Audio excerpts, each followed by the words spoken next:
Hey boomers, welcome back to my channel. Just a real quick segment here. I set up the reloading bench. It's been in storage for 12 months and probably out of commission for 2 years while we were under construction. I just turned the camera around. What I'm going to try to do today is something very simple, something I've done before, and that is to do a total of 10 slugs, 5 using 25 grains of green dot plus the dangerous game slugs. And then I'm going to do 5 using the thug slugs. I'm using just a standard OHAS scale to do the 25 grains. I just purchased this new G12 1500 electronic scale. And although it's saying it's calibrated correctly, I'm not trusting it, so I'm going to try another scale upstairs. The other possibility, if you were doing mass production, obviously, is to use the Lyman, set it, measure it, so that it drops exactly 25 grains of green dot. And you do have to pay some attention. Reloading is very precise and very accurate. It's kind of like baking. You can't really skip a step. This is the simplest way to make a slug. You take an already primed 12 gauge, or whatever gauge you're working with. In this case, I'm working with 12 gauge. I've already tested these loads, and I do know that they're extremely accurate. You'll come over to here.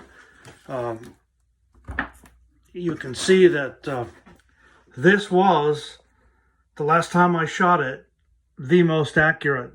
2-shot group, 3 inches, and this was at 50 yards.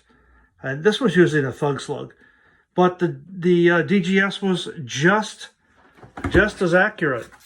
You take a look at this, you'll see that the DJS just about as accurate. And you know, these are the kind of slugs that will significantly, easily, with good shot placement, drop a deer, if not in its tracks, certainly within 50 yards. All right, well, that's all for now. And you see, Jim Martinelli and I last week, Pistol Jim Martinelli, also known as the Sausage Man on my channel, helped me install on both sides here 2 foot by 4 foot, 24 by 48 pegboards. We mounted successfully. We mounted the powder storage, something that's been traveling around with me since the mid 1980s. I have powder that goes back to the mid 80s at incredibly reasonable prices. But we're going to be in full operation on this side in a couple of weeks. I think we're going to set up the Dillon 5100.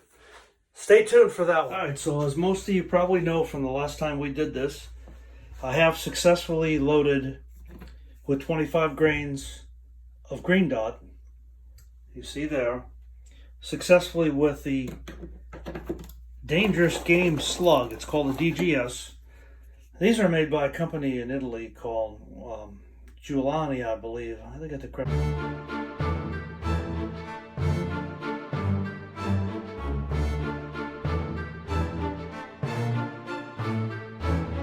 pronunciation of that, but it has basically a I believe these are 1 1/8 ounce load, and the thug slug is a little bit lighter in a 1 ounce.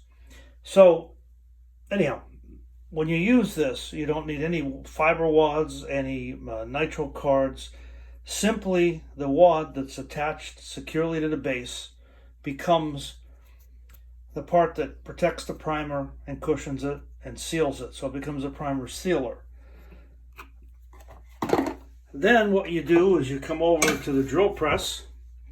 I need to get a Q-tip now, a little bit of oil, and apply a little bit of oil on the inside, especially since I haven't used this in quite some time. Spin that around, and then you roll crimp it right down, which is what we'll do. And that's the best way to do this. I used just a wooden dowel to tamp these down nice and tight. You want to make sure that you want to make sure you're not hearing anything, any vibration, any movement. You want a nice tight seal. And then we're going to roll these over and make sure that the tip doesn't protrude. There's another thing you could do, and I may do that. I may put a clear plastic over the top. I'm going to try that this time. I didn't do that last time.